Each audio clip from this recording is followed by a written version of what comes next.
시간이 되었습니다. 다 같이 묵상 기도 드림으로써 주일 찬양 예배로 주님 앞에 나아가도록 하겠습니다.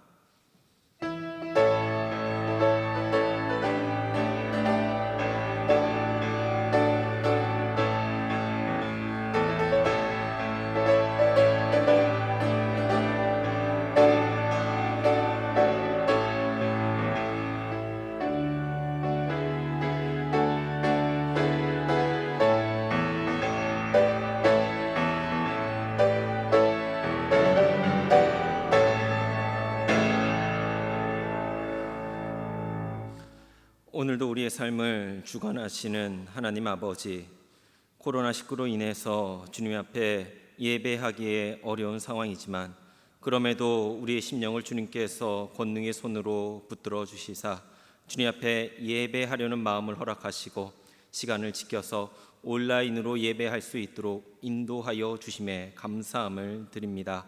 주님께서 사랑하시는 주님의 자녀들 각기 처한 위치에서 이 시간 주님 앞에 마음을 드리며 예배할 때 이 예배가 온전히 주님 앞에 영광이 되어지며 예배드리는 모든 주의 백성들 가운데 주님께서 부으시는 은혜로 가득 채워지는 귀한 시간 되게 하여 주시옵소서. 예수 그리스도의 이름으로 기원합니다. 아멘. 다 같이 찬송가 420장과 424장을 사부로 찬양하신 후에 김무곤 집사님께서 기도해 주시도록 하겠습니다.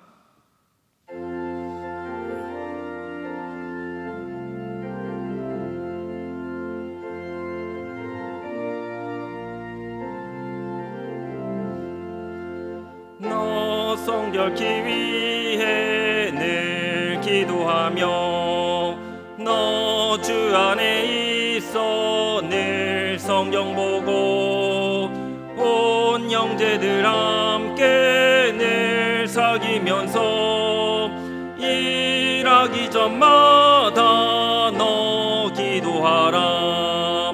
너 성결케 위해 내 머리 숙여 저 은밀히 계신 내 주께 빌라. 주 사귀어 살면 주 닮으리니 널 보는 이마다 주 생각하리.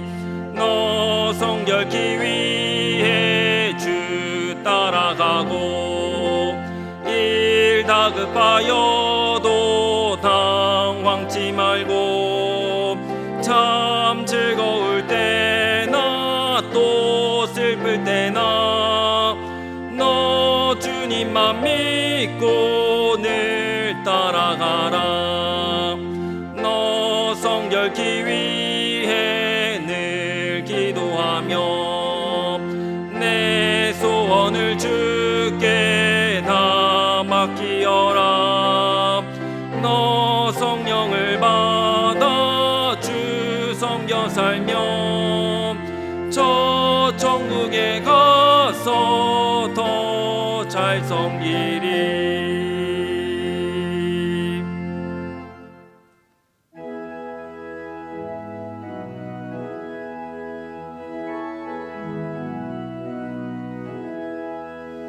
아버지여 나의 마음을 맡아 주관하시고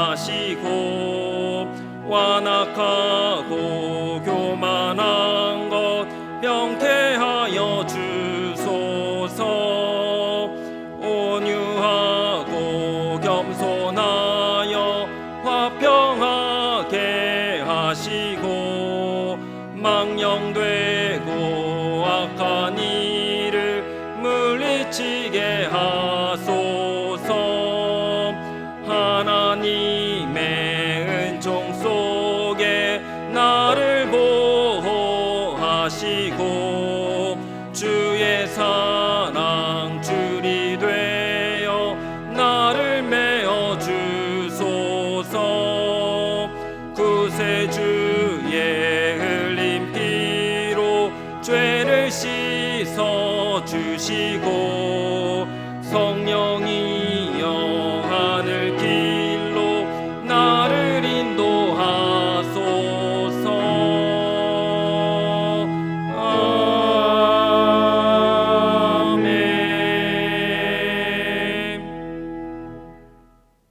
존귀하신 하나님, 우리가 주님의 뜻대로 지어짐에 감사드립니다. 또한 항상 우리의 기도를 응답하시는 주님께 감사드립니다. 이 나라를 주님의 은혜 가운데 힘든 코로나19의 확산과 태풍 속에서도 저희를 안전하게 지켜주시고 오늘 귀한 주일 찬양 예배를 통해서 주님께 영광 돌리게 하심을 감사드립니다. 고난과 역경 속에서 부족한 우리에게 하나님을 아는 지혜를 허락하신 귀한 은혜에 또한 감사드립니다. 우리의 삶이 주님께 예배로 드려지도록 축복하여 주시옵소서. 긍휼의 하나님, 오늘 이 시간도 저희는 주님 앞에 한없이 많은 부끄러움과 돌아온 탕자와 같은 심정으로 주님 전에 나아왔사오니 우리를 긍휼히 여겨 주시옵소서. 주님의 자녀로서 세상 속에서 빛과 소금으로 살지 못하고 오히려 주님을 부끄럽게 하며 살았던 저희를 용서하시고 주님의 자녀로서 더 욕심내고 더 교만하고 더 자만했던 저희들의 행동들에 대하여 저희를 불쌍히 여기시고 이렇게 온라인 영상 예매로나마 주님을 사모하며 이 자리에 모인 저희들에게 주님의 용서와 사랑을 베풀어 주시옵기를 간절히 원합니다. 항상 삶 속에서 주님의 품을 사모하며 영원히 주님의 즐거움에 동참하는 은혜를 허락하여 주시옵소서. 사랑의 하나님, 이제 가을의 곡식들이 익어가는 아름다운 계절을 맞이하여 더욱 열매 맺는 저희들이 되기를 원합니다. 저희들 마음 가운데는 성령의 열매를 맺음으로 우리의 삶에 소망이 넘치기를 간절히 바라며 기쁨으로 충만하게 하셔서 하나님께 영광을 돌릴 수 있도록 축복하여 주시옵소서. 농사를 짓는 농부들에게 더 큰 수확을 거둬 드릴 수 있도록 하시고 그 수확을 사용하는 사람들에게는 감사하는 마음을 갖게 하여 주시고 코로나19로 인해서 고통받는 소상공인들과 교인 가정들 한 분 한 분께 경기의 활성화를 통해서 빠른 회복이 되게 하여 주시옵소서. 믿음의 신앙인들에게 지금이 더 큰 믿음의 용기를 가지고 살아가야 하는 때인 것을 깨달아 알게 하여 주시옵소서. 주님을 알지 못해 세상을 원망하고 자신에게 원망하는 믿지 않는 많은 영혼들이 죽게 돌아오도록 세상 속에서 믿음의 본이 되는 왕십리교회 교인들이 되게 하여 주시옵소서. 오늘도 단위에 서신 박천수 목사님을 성령의 능력으로 붙잡아 주시고 피곤치 않게 하시고 온라인 예배로 함께하며 말씀을 듣는 모든 성도들에게는 믿음의 귀를 열고 주의 말씀을 사모하는 마음을 주시옵소서. 예배의 시종을 주님께 맡기고 이 모든 기도 사랑이 많으신 예수님의 이름으로 간절히 기도드리옵나이다. 아멘.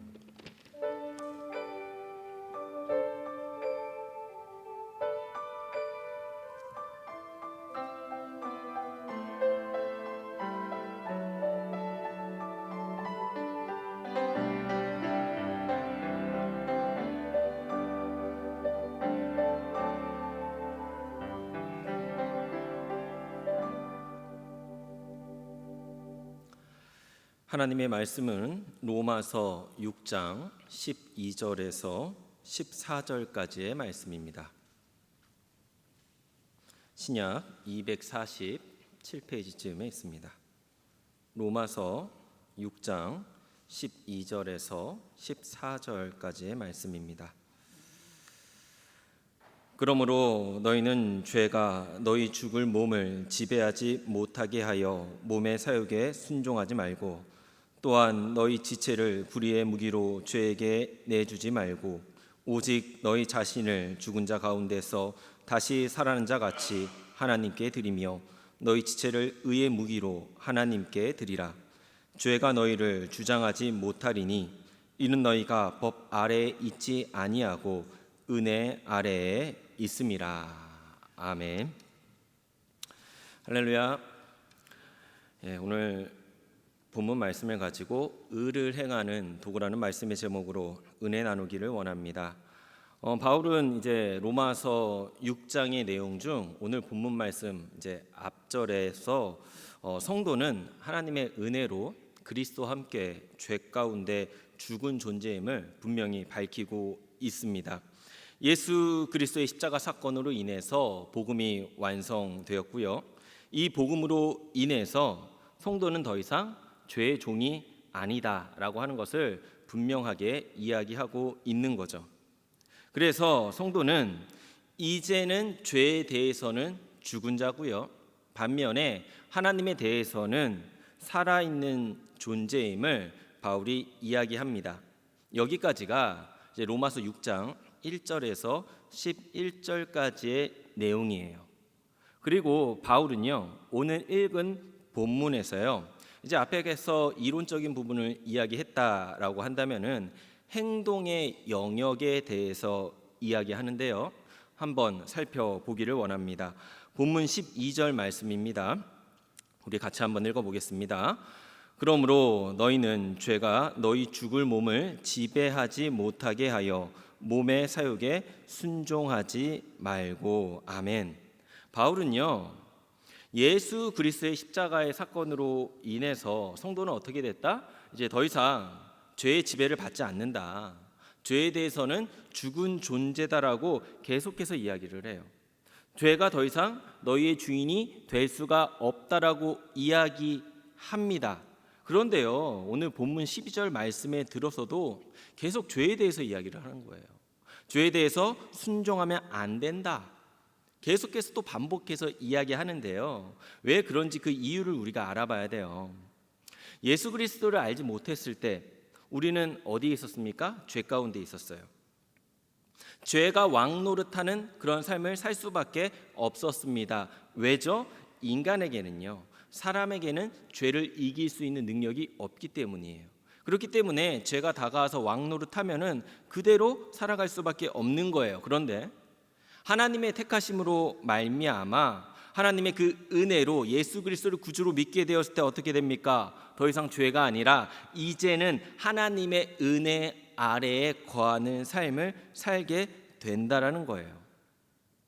자, 하나님의 은혜 안에 거하는 삶을 살게 되었다면은, 자, 이제는 더 이상 죄와는 상관없는 삶을 살아가게 되는 것이 아닌가? 왜? 죄 아래에 있는 게 아니고 은혜 아래에 있으니까. 우리가 이런 생각을 해볼 수가 있는데요. 제가 먼저 답을 드리자면은요, 완전히 죄와는 상관없는 삶을 살 수 없습니다. 무슨 얘기냐?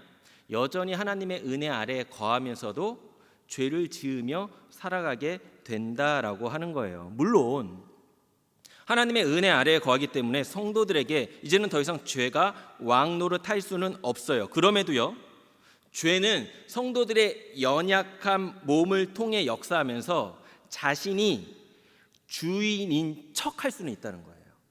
그러니까 실제로 왕은 아니지만 자신이 주인인 척할 수는 있어요. 분명히 성도는 의인입니다. 그리고 거룩한 자의 신분을 가지고 있지만 그와 동시에 뭘 가지고 있냐면은 죽을 몸을 가지고 있어요.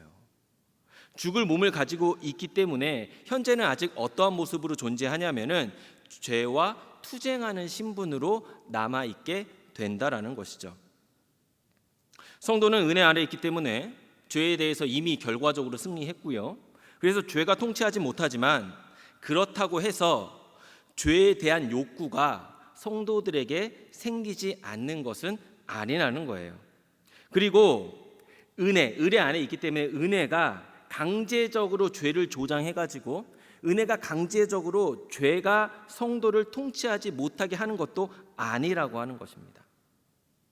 그래서 우리가 잘 이해해야 되는데요, 죄에 대해서 승리했다라고 사도 바울이 단언적으로 선언하는 것은요, 하나님께서 예수 그리스도를 통해서 우리에게 주신 승리로요, 우리가 늘 인식하면서 살아야 되는 그런 승리를 이야기하는 거예요. 그러니까 하나님께서 단언적으로 죄에 대해서 승리하셨다라고 말씀하셨지만 우리는 그 승리에 대해서 계속해서 인식해야 돼요. 왜요? 여전히 우리의 실생활에는 죄가 우리의 육신을 통해서 역사하고 있기 때문이에요. 조금 더 쉽게 말씀드릴게요.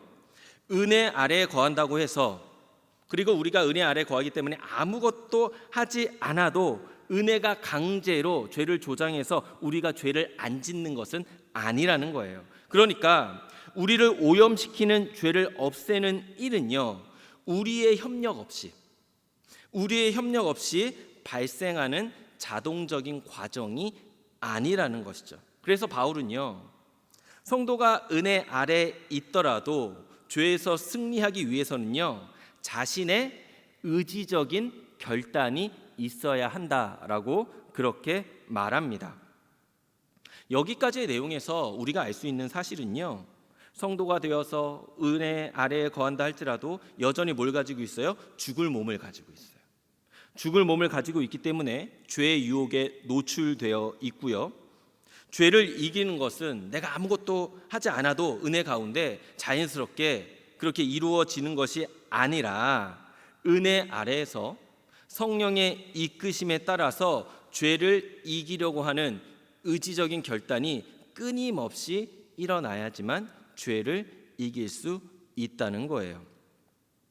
육신은요, 우리가 가지고 있는 이 몸은 죄를 향해 죄성을 가지고 있고 죄를 향해 있습니다. 그렇기 때문에 죄의 권세는 인간의 몸을 통해서 침투해 들어와요. 이것은요, 우리 육신이 추구하는 즐거움이 있죠. 육신이 추구하는 즐거움이 있습니다. 그리고 또 육신이 추구하는 편안함과 같은 욕망으로 드러나는데요. 육신은 영원히 존재하는 것이 아니죠. 그 끝이 정해져 있어요. 무엇으로 정해져 있죠? 죽음으로 정해져 있습니다. 그렇기 때문에 육신의 편안과 즐거움을 추구하는 그것을 누린다 할지라도 그것은 영속적인 것, 즉 영원한 것이 아니라는 거예요. 일시적인 것입니다. 그래서 바울은요, 본문 12절 말씀에서 육신을 표현을 할 때 뭐라고 이야기하냐면 죽을 몸이라고 정의하고 있어요.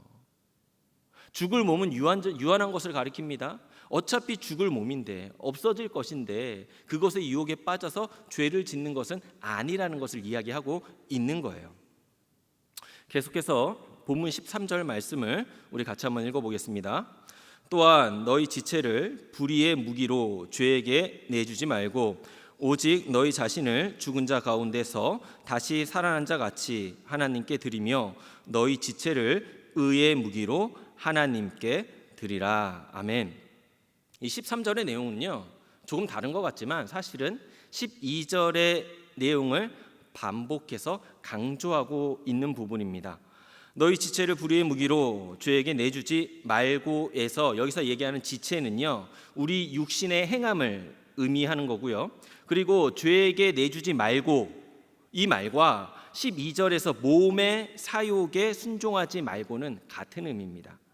바울이요, 몸이라는 말을 쓰고요, 지체라는 단어를 쓰고요, 사욕에 순종하지 말고, 죄에게 내주지 말고, 이런 말들을 반복하면서 강조하는 이유가 있어요. 왜냐? 성도는요, 이 땅의 삶에 있어서요, 한 가지 문제를 끊임없이 가지고 가는데 그게 뭐냐면은 바로 행함의 문제예요. 행함의 문제입니다. 사실 믿음의 문제를 놓고는 당연히 믿어야지, 믿음이 제일이야, 믿음으로 구원받는 거야, 아무도 의견을 달지 않지만 행함의 문제에 있어서는 갖가지 생각을 가지고 있어요. 또 각양각색의 모습으로 나아갑니다. 이 문제가 어떻게 해결되느냐에 따라서 성경이 이야기하고 있는 죄에 내어지는 불의의 무기가 될 수도 있고요, 하나님께 드려지는 의의 무기가 될 수도 있다는 것입니다. 여기서 사실 무기라고 하니까 우리가 조금 잘 쓰지 않는 말이라서 약간 어색할 수 있는데, 여기 무기에 해당하는 원어를 살펴보면은 원래 더 많이 쓰이는 의미가 있는데 그게 뭐냐면은 도구라는 말이에요. 도구라는 말이 있는데 그럼에도 무기라고 기록을 한 것은요, 바울은요, 기독교 진리를 이렇게 설명할 때 이렇게 전투적인, 그러니까 군사적인 말을 은유법으로 많이 썼습니다.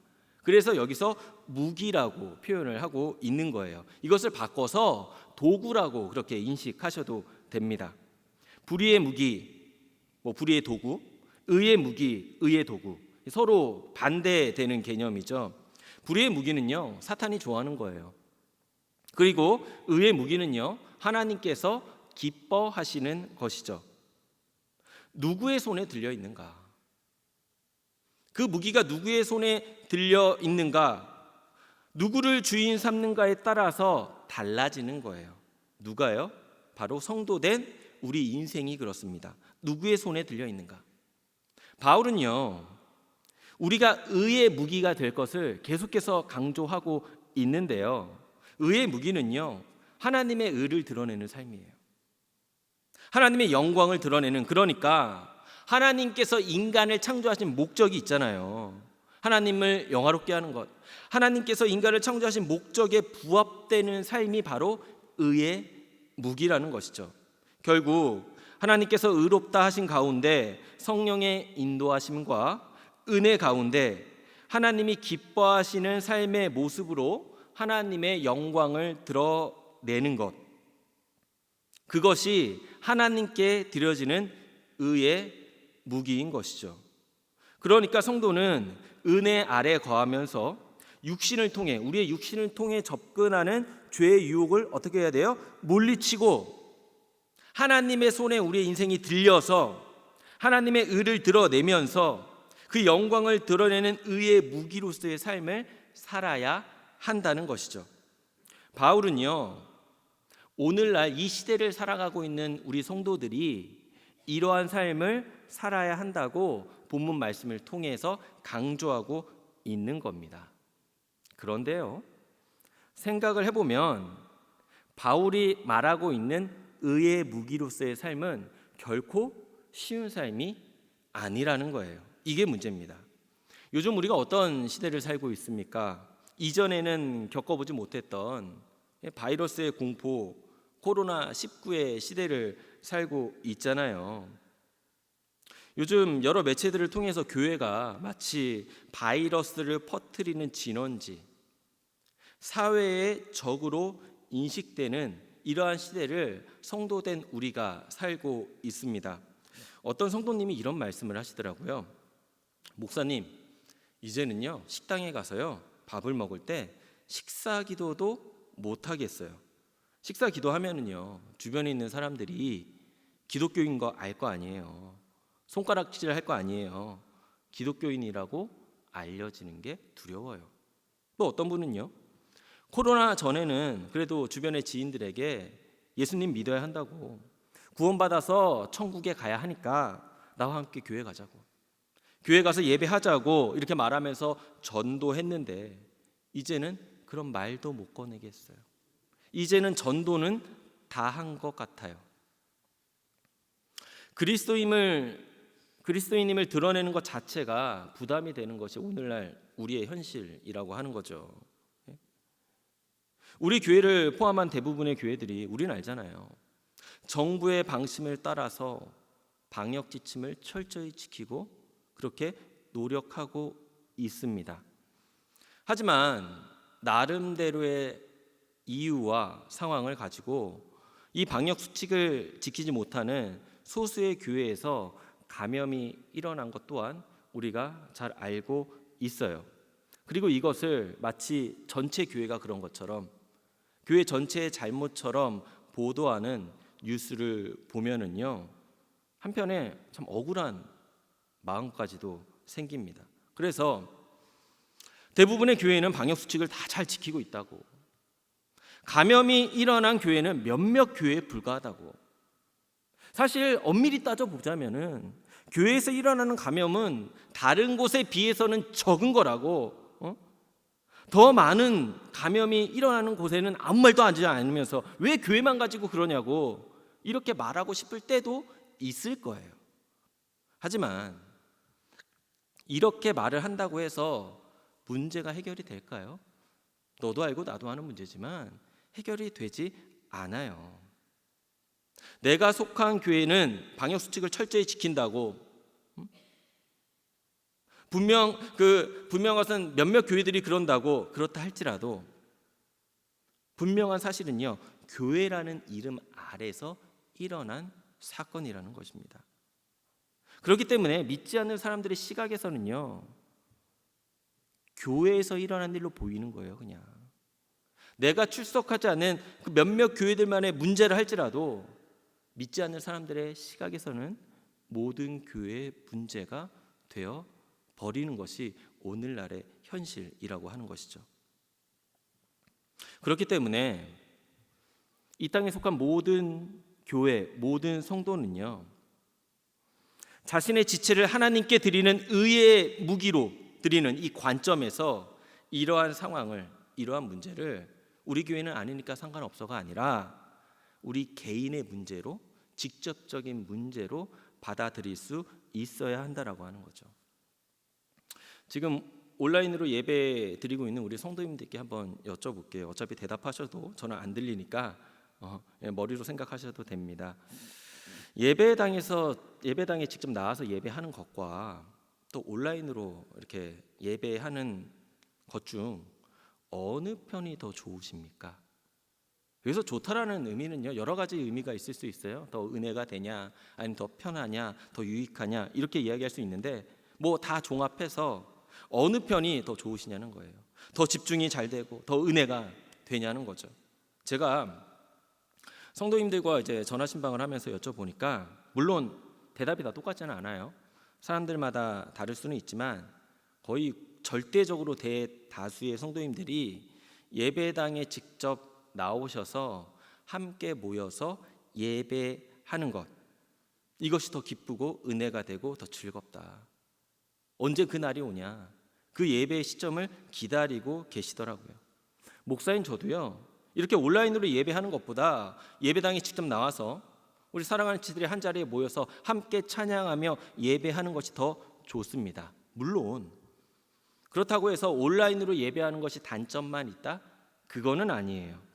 예배 시간에서 좀 자유로워질 수 있고요, 교회에 오고 가는 시간을 아낄 수 있고요, 장소의 제약이 없이 예배할 수 있다는 장점도 있습니다. 경제적인 측면이나 어떤 육신의 피곤함의 측면에서 생각을 해본다면 온라인 예배가 더 합리적일 수도 있어요.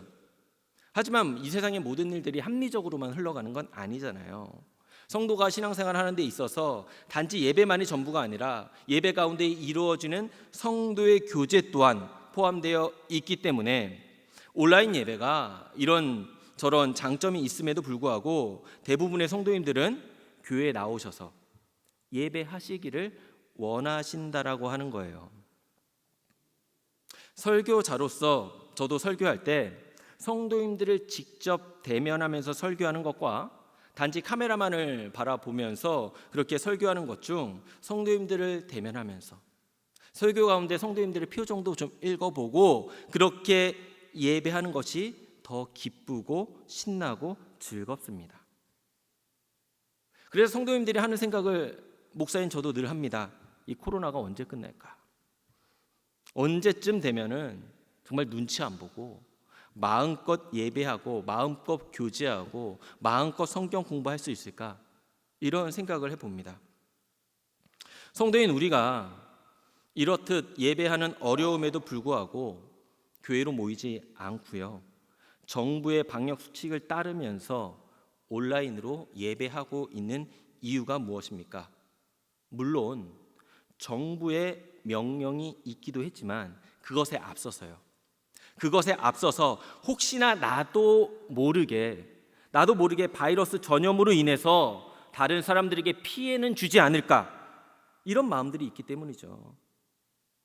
정부의 방침이고 명령이니까 어쩔 수 없이 따른다가 아니라 기독교인으로서 다른 사람들에게 피해 주지 않기 위해서, 불안감을 가져다 주지 않기 위해서 그렇게 하는 겁니다. 물론 이런 마음을 품지 않고요, 많은 사람들이 모인 곳에 가서 모임을 갖고 자유롭게 행하시는 분들도 계실 것입니다. 하지만 성도라면 반드시 기억하셔야 할 것이 있는데요, 그 모든 것을 따지기 전에 앞서서 하나님이 정말 원하시는 것이 무엇이냐는 거예요. 하나님이 정말 원하시는 것이 무엇이냐. 성도가 가장 먼저 해야 될 거는요, 하나님을 사랑하는 거예요. 그리고 뭡니까? 이웃을 사랑하는 것입니다.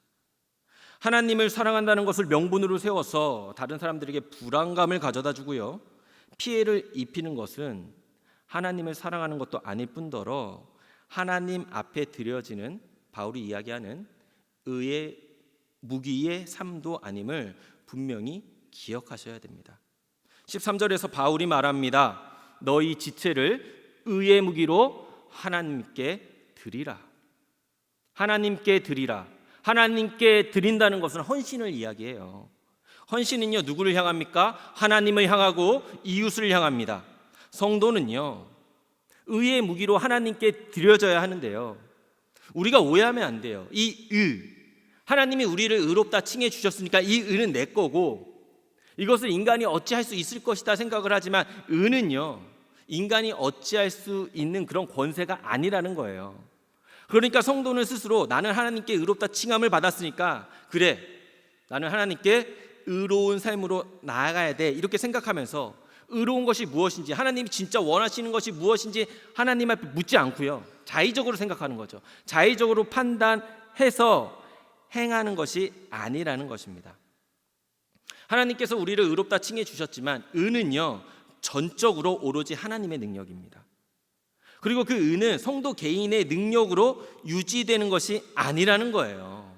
하나님의 능력으로, 하나님의 뜻 가운데 유지되는 것이 바로 의라는 것이죠. 그렇기 때문에 성도가 의를 통제하는 게 아니에요. 성도가 의를 통제하는 게 아니라 의에 의해서 성도가 통제를 받는 것임을 분명히 기억하셔야 됩니다. 다시 말해서 예수님이 죽은 자 가운데서 살아나셨듯이 성도는 그리스도의 부활에 동참한 자예요. 새로운 피조물로 다시 지음받은 존재로서 성령의 인도하심을 따라서 항상 하나님의 뜻을 먼저 물어야 돼요. 우리의 생각으로 판단해서 야, 이게 하나님의 이름을 높이는 일이겠지? 이게 하나님이 좋아하시는 거겠지? 이렇게 자의적으로 판단하는 게 아니라 하나님의 뜻을 먼저 묻고, 과연 하나님이 진정 기뻐하시는 것이 무엇인지를 알고 행해야 한다라고 하는 것이죠. 그것이 바로 하나님께 드려지는 의의 무기가 되는 삶입니다. 이어서 14절 말씀 우리 같이 한번 읽어보겠습니다. 죄가 너희를 주장하지 못하리니 이는 너희가 법 아래에 있지 아니하고 은혜 아래에 있음이라. 아멘. 바울은 계속해서 은혜를 강조해요. 성도된 자는 법 아래에, 여기서 법은요, 율법을 가리킵니다. 율법을 가리키는데 율법 아래에 있는 것이 아니라 은혜 아래에 있어야 된다라고 계속해서 강조를 해요. 왜 강조하냐? 당시 교회 안에 있는 사람들이 그랬기 때문이에요. 오늘날도 마찬가지지만 교회 안에는 두 종류의 사람이 존재합니다. 첫 번째는 율법 아래에 있는 사람이 있고요, 두 번째는 은혜 아래에 있는 사람이에요. 다 성도라고 주장은 하지만 성도들 가운데 보면은 율법 아래에 있는 사람이 있고 은혜 아래에 있는 사람이 있어요. 율법 아래에 있는 사람은요, 바울 당시에도 그랬듯이 외적으로 하나님의 말씀을 철저히 지킵니다. 그러니까 하나님을 사랑한다라고 하면서 말씀을 행한다는 거예요. 말씀을 행하는데 자세히 그 삶을 들여다보면은 그 행위 자체는 하나님의 의가 아니라 자신의 의가 된다는 거예요. 우리가 말씀을 지킴으로 하나님이 의로워지고 하나님의 영광이 드러나는 것이 아니라 내 의가 드러나고 내 영광이 드러나는 거예요. 하나님이 높아지시는 게 아니라 내가 높아지는 거죠. 하지만 은혜 아래에서 은혜를 쫓아 사는 사람은 그렇지 않습니다. 그래서 생각을 해보면은 율법 아래 있는 사람은요, 죄의 지배 아래 있을 수 있지만요, 은혜 아래 있는 사람은 죄의 지배에서 해방되는 삶을 살게 된다는 것이죠. 갈라디아서 5장 18절 말씀입니다. 너희가 만일 성령의 인도하시는 바가 되면 율법 아래에 있지 아니하리라. 율법 아래에 있지 아니하리라. 어떻게 되면요, 성령의 인도하심. 성령의 인도하심은요, 은혜 아래 거하는 삶이죠. 은혜 아래 속한 사람만 성령님의 간섭을 받아요. 성령님의 인도하심을 받아요. 거기에 순종하면은요, 어떻게 돼요? 율법 아래 있지 않은 삶입니다. 즉 다시 말해서 의의 무기, 의를 행하는 도구로서의 삶을 살게 된다라고 하는 것이죠. 사랑하는 성도 여러분, 바울은요, 성도에게 이렇게 말합니다. 죽은 자 가운데서 다시 산 자같이 하나님께 자신을 드리라. 죽은 자 가운데서 다시 산 자같이 하나님께 자신을 드리라. 무엇을 이야기합니까? 예수님의 부활과 함께 다시 태어남을 의미하죠. 이전과는 다른 삶을 살아야 된다. 이전의 삶은 무엇이었습니까? 죄가 주인 되는 삶. 죄가 주인 되는 삶. 이전과는 다른 삶. 이제는 은혜가 주인 되는 삶. 하나님이 주인 되는 삶을 살아야 한다라고 하는 거죠. 그런 삶이 어떤 삶이에요? 예수님을 닮아가는 삶이에요. 예수님은요, 이 땅에서 거하시는 동안에 자신의 즐거움과 육신의 편함을 위하시지 않았습니다. 예수님이 하나님이시지만 예수님도 인간의 몸을 입고 계셨기 때문에 육신의 평안함 다 아세요. 육신의 즐거움 다 아세요. 우리가 맛있는 것을 먹고 편히 쉬면은 입이 즐겁고 몸이 편하듯이 예수님도 그거 다 아셨다라고 하는 거예요. 그럼에도 불구하고 예수님의 삶은요, 그 삶의 초점이 온전히 하나님을 향해 있었다라고 하는 거죠. 성도의 삶도 예수님의 삶의 모습을 본받아서 마찬가지여야 한다라고 하는 것입니다. 은혜 아래에서요, 하나님이 칭하신 의로움의 통제를 받으면서요, 성령님의 인도하신 가운데 하나님의 영광을 드러내는 의의 도구로서의 삶을 살아야 하는 것이죠. 하나님의 의의 도구가 되는 삶은요, 하나님의 이름을 내세워서 이웃에게 피해를 주거나 불안감을 조성하거나 힘들게 하는 삶이 아니라는 것입니다. 현재 이슈가 코로나이기 때문에 지금 단적으로 코로나의 문제만을 가지고 이렇게 말씀을 드렸지만, 사실 하나님의 의의 도구가 되는 삶은요, 여기에만 국한되지 않아요. 우리 많은 성도님들이 많은 상황에, 개인적인 상황에 직면해 있잖아요. 우리 각 성도님들이 직면해 있는 다양한 상황과 환경 가운데 해당이 된다라고 하는 거죠. 그렇기 때문에 우리는 말씀에 비추어서 우리 삶을 스스로 한번 돌아봤으면 좋겠습니다. 나는 정말 구원받았다라고 하는데, 나는 천국에 대한 확신을 가지고 있는데, 그렇다면은 나는 정말 은혜 아래에서 살아가고 있는가? 나는 하나님께 드려지는 의의 무기, 도구로서의 삶을 살고 있는가? 혹시라도 정말 하나님의 이름을 앞세워서 이웃에게 피해를 주고 있지는 않은가? 그런 모습 가운데에서 하나님을 위해서 산다라고 하지만 오히려 하나님의 영광을 가로막는 삶을 살고 있지는 않은가? 이런 스스로의 돌아봄이 있어야 한다라고 하는 거죠. 오늘 말씀을 기억하시고요, 은혜 아래에 거하시면서 이 몸을 통해 접근해 오는 이 죄의 유혹에서 승리하시면서 하나님께 드려지는 의의 도구로서의 삶을 살아가시는 우리 모든 성도님들 되시기를 주님의 이름으로 축원합니다. 우리 이 시간 다 같이 기도하기를 원하는데요, 기도하실 때 이렇게 기도했으면 좋겠어요. 하나님, 예수님의 십자가 사건으로 새로운 피조물이 된 우리가 이제는 죄가 아니라 하나님의 은혜 아래에 거하기를 원합니다. 죄의 도구가 아니라 의의 도구로 하나님께 드려지는 삶이 되기를 원합니다. 늘 하나님의 은혜를 묵상하고 성령님의 인도하심에 따라서 하나님의 뜻을 묻는 삶으로 하나님의 영광을 드러내면서 정말 하나님께 드려지는 의의 도구로서의 삶을 살아갈 수 있도록 내 삶을 붙들어 달라고 우리 시간 주님 앞에 결단하며 나아갑니다. 하나님 아버지, 감사합니다. 오늘 말씀 가운데 아버지, 우리가 구원받은 성도로서 어떠한 모습으로 아버지 나아가야 되는지 삶의 부분들을 깨닫게 하시는 아버지 감사함을 드립니다. 하나님, 내가 은혜 받았다라고 하는데 하나님, 지금 나는 어떠한 모습으로 주님 앞에 아버지 서 있습니까? 아버지, 바울이 이야기하는 아버지 정말 불의의 도구, 아버지로 주님 앞에 나아가고 있습니까? 아니면 주님께서 기뻐하신 의의 도구로 주님 앞에 사용되어지고 있습니까? 하나님, 때로는 하나님의 이름을 앞세워서 이것이 주님을 위한 일이라고 하면서 아버지, 주님 믿지 않는 사람들에게 아버지 불편을 가져다 주고 피해를 가져다 주면서 오히려 하나님의 영광을 가로막는 삶의 모습으로 주님 앞에 나아가지는 않았습니까? 하나님, 의로운 삶은 아버지 정말 주님께서 기뻐하시는 삶이요, 주님을 사랑하는 삶이요, 아버지 정말 주님을 높여드리며 아버지 이웃을 아버지 사랑하는 삶임을 오늘 말씀 가운데 깨닫습니다. 주님께서 이 강들을 보시고 나갈 수 있도록 주여 도와주시옵소서. 하나님 아버지, 힘겨운 이 시대를 살아가고 있는 주의 백성들 가운데 하나님 어떠한 모습으로 아버지 살아야 되는지 오늘 말씀을 통해서 깨닫게 하시니 감사함을 드립니다.